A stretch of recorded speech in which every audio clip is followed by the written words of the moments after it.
I understand your reservations about speaking with me today, Hope, but from what I'm gathering, it wasn't entirely your decision to visit with me. Figure that out on your own, did you, Doc? Or maybe it was my mother who made the appointment on my behalf that clued you in. The only reason I'm here at all is because the judge said that my ass would be in jail for what I did to that drunken piece of shit, commonly referred to by other people as my father. I take it you'd prefer to sit here in awkward silence rather than confide in me. Yeah, no offense, Doc, but you seem like the type that might get off on that sort of thing. No offense taken, and I wouldn't mind being financially compensated to merely sit in your presence, but I must say your file intrigues me so. That's nice for you.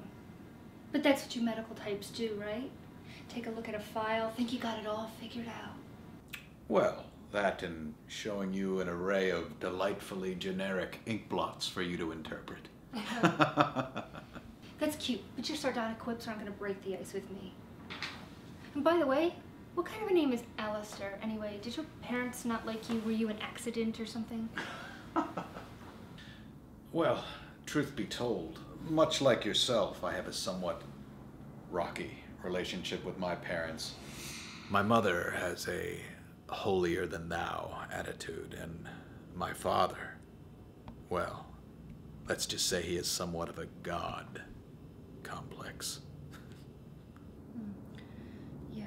Well, my father liked to come home drunk every night from the bar and slap my mother around for no reason whatsoever. And she's so weak, she would apologize to him afterwards for somehow offending him. And then he came after me, and I kicked him in the balls and bit off his left earlobe, Tyson style. Oh, but that's all in my file, isn't it, Doctor? Hope, I don't often condone acts of violence, but in your case, I must say I fully applaud your actions. After all, you were merely defending yourself and simultaneously drawing a line in the sand between you and your father. Truth be told, I admire that. Well, I have to say I wasn't expecting you to say that. It's certainly not my mother's point of view. She thinks I'm spawn of Satan or something. No, I can assure your mother, you are not.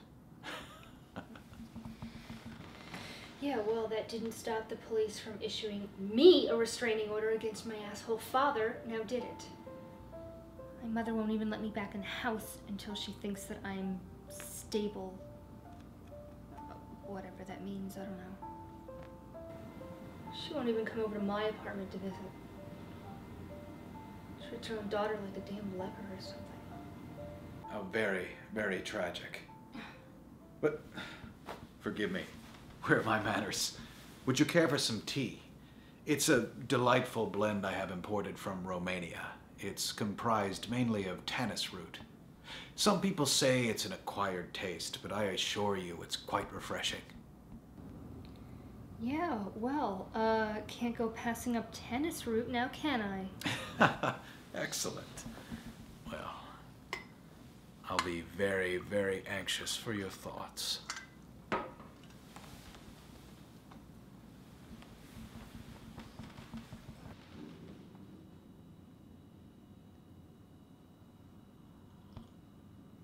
Oh! Are you kidding with that shit? It tastes like dirt! Well, I'm very sorry it's not to your liking, but perhaps it'll grow on you. Yeah, I don't think that's gonna happen.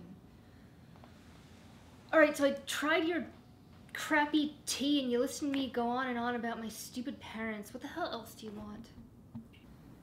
Nothing. Nothing at all. It's your choice whether we speak or not.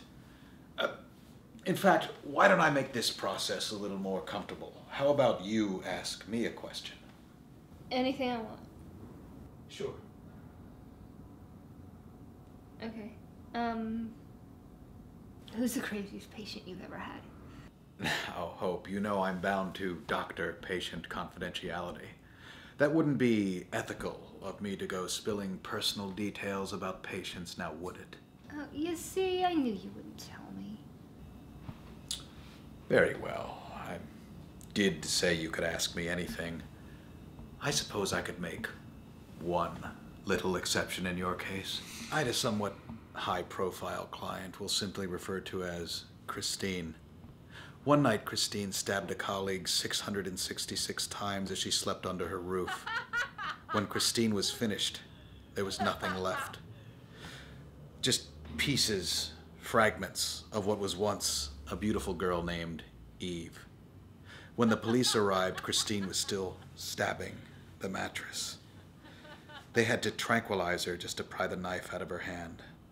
The police said they'd never seen anything like it in the history of their department. So very, very sad.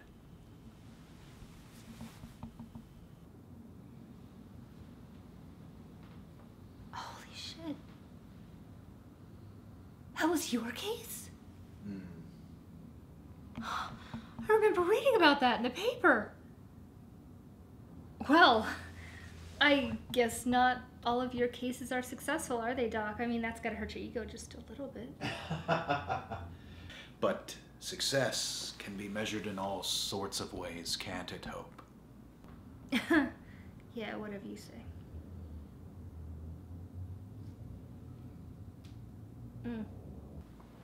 Hope.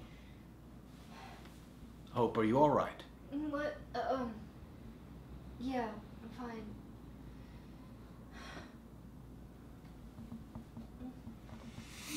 Maybe you should have some more tea. Just relax, Hope. Perhaps you need a little water instead. No, I don't. No, I don't need water. I can't breathe. I can't. My heart's gonna come through. I don't know where the hell I am.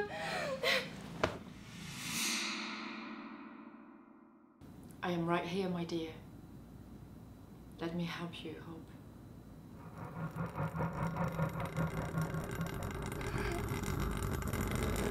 Let me help you.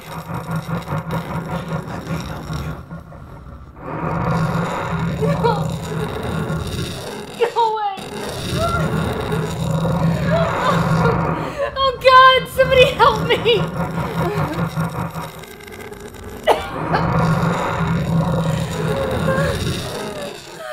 God's not gonna help you, Hope. Did God help you when that worthless father of yours put his hands on you? Did God help you when that bitch of a mother cast you out of her life? You have a choice, Hope.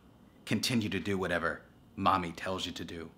Or you could go to your parents' house while Daddy's at work and choke the life out of her and be free from her influence once and for all.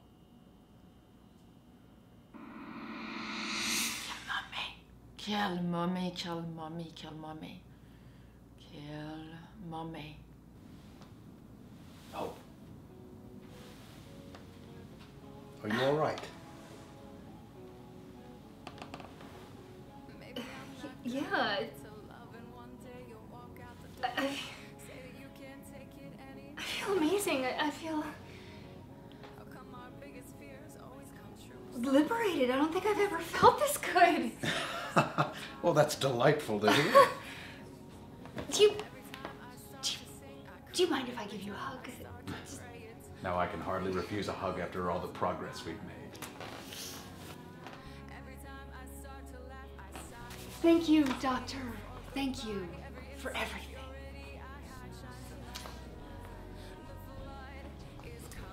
Oh, Hope, please, call me Alistair.